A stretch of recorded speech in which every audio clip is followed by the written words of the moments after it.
Hello, class, and welcome to week 4. We're getting awfully close to the halfway point of this semester, the shortened 10-week semester. This week we are going to be looking at chapters 5 and 6, which are dealing with Europe, dealing with Northern and Western Europe in the lens of terrorism and terrorist acts. But before I get into this week's material, I wanted to touch base on just a couple of housekeeping issues like I usually do every week. The discussion board posts last week were great. The clarity, the length, and the depth of the material that you covered, you guys did a really good job. Thank you. Just remember the formatting issues that we've discussed. That's to me, that's a minor issue when compared to the context and the content of the material. But it is an important part. But I do prefer to see good content first, and then we can work on the formatting issues. But just remember, I did post a really good exemplar of how to format APA citations and reference pages. Follow that. If your citations don't look like that, if your reference pages don't look like that, then obviously there's a little bit more work that needs to be done. And don't forget the in-text citations, as we've discussed on more than one occasion. If you have something in your reference list, you have to mention it in the body as an in-text citation. And I won't get too deep into that. We've covered that at length. You have a couple tests coming up this week. You had a couple last week as well.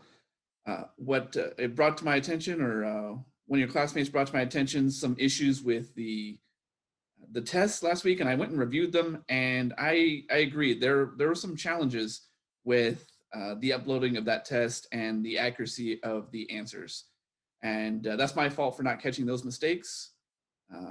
On one hand, I'm not perfect, but on the other hand, I need to make it right to you. So you will see some amendments to your exam scores, specifically for chapter 4.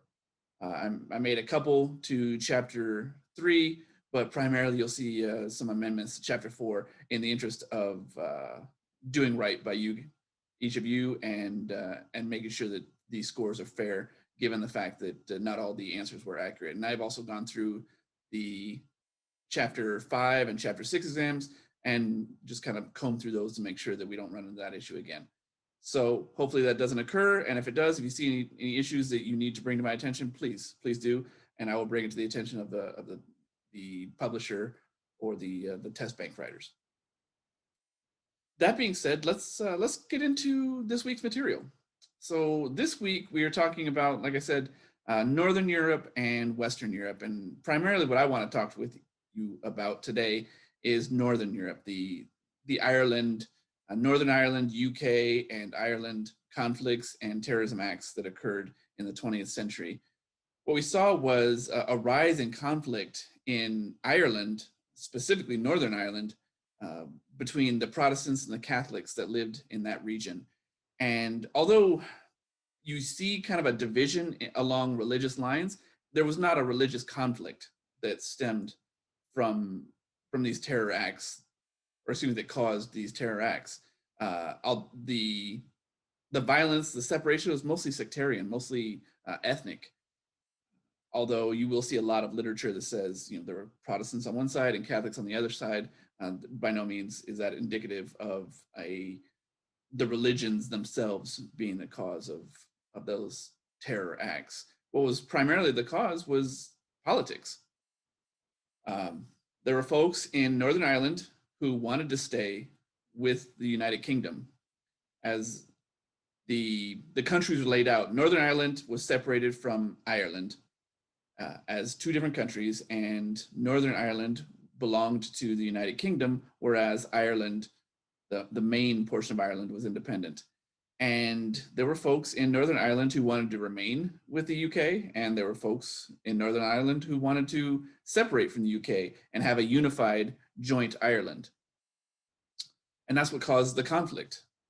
What you'll see is that the Protestants, for the most part, wanted to remain in the UK, and the Catholics wanted to separate and have that united Ireland. And you see not so much a military, a nation or a national military force that came to the forefront of this, but there were more paramilitary organizations And that's where the terror acts came to light, because they weren't sanctioned by the governments.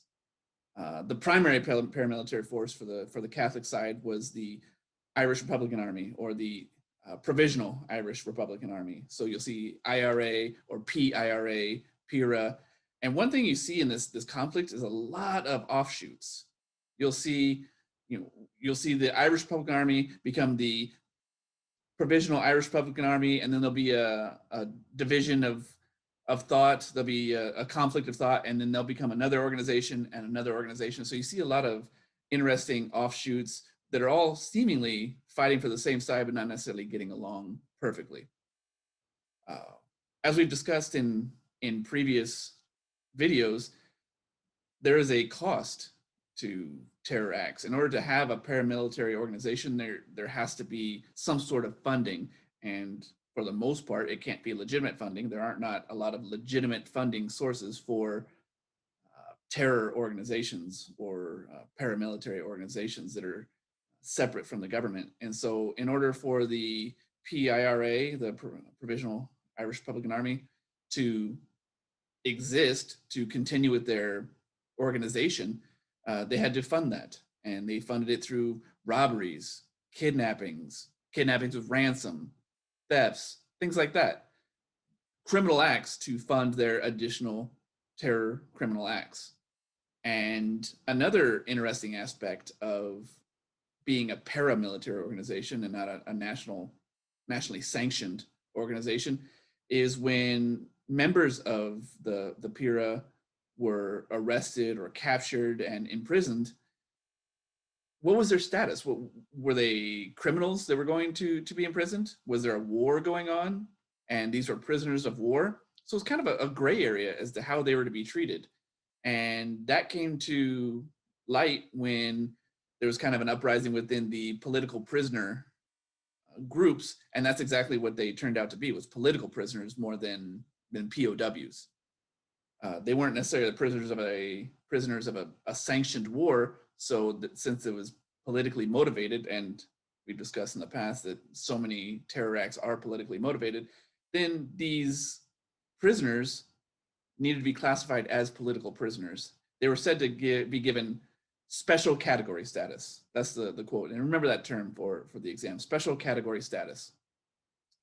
And some of the things that came with this special category status of these specifically political prisoners of the conflict in Northern Ireland were that they were given visitation rights more than actual criminal prisoners. Secondarily, they made their prison uniforms optional. And another unique aspect of being in special category status or political prisoner status was that they didn't have to engage in prison work like some of the other prisoners needed to. So kind of fast forward to the end of the 20th century when all of this came to an end. Over 6,000 people died in this conflict in Northern Ireland. Well, you'll see the name of this conflict, the common name for this conflict is called the Troubles. So if you ever read about the Troubles, which seems innocuous, that just means the paramilitary, the guerrilla war that occurred in Ireland, Northern Ireland, to further the political standpoints of each side. So that all came to an end after about after over 6,000 deaths, with two agreements that kind of brought this all to a culmination: the Good Friday Agreement and the 1998 Belfast Agreement. These two treaties, for lack of a better word, agreements, legislations, put an end to paramilitary organizations and essentially criminalized that type of group, that type of organization. They agreed not only to criminalize the organizations themselves, but also to decommission not only the organization, but the equipment, specifically the weaponry. And the term that you may see again as we go forward is to put beyond use. What the PIRA said, the PIRA said, they used that term to mean that they destroyed their equipment, they destroyed their weapons, so they put them beyond use. An interesting terminology, but specific to that particular agreement. And you may see that again in the near future. So make sure you're aware of that terminology. As we go on, again, I mentioned there were some challenges with the exams. If you do see any issues where there are questions that you don't necessarily agree with your answer, I'm more than willing to re-examine any test questions that come forward. I've corrected a couple in the past.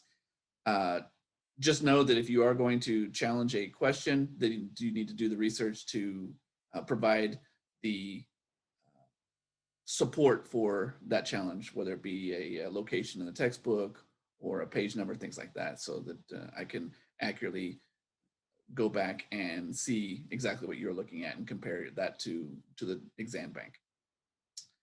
Any other issues that come up, by all means, reach out to me, and I look forward to reading each of your posts this week.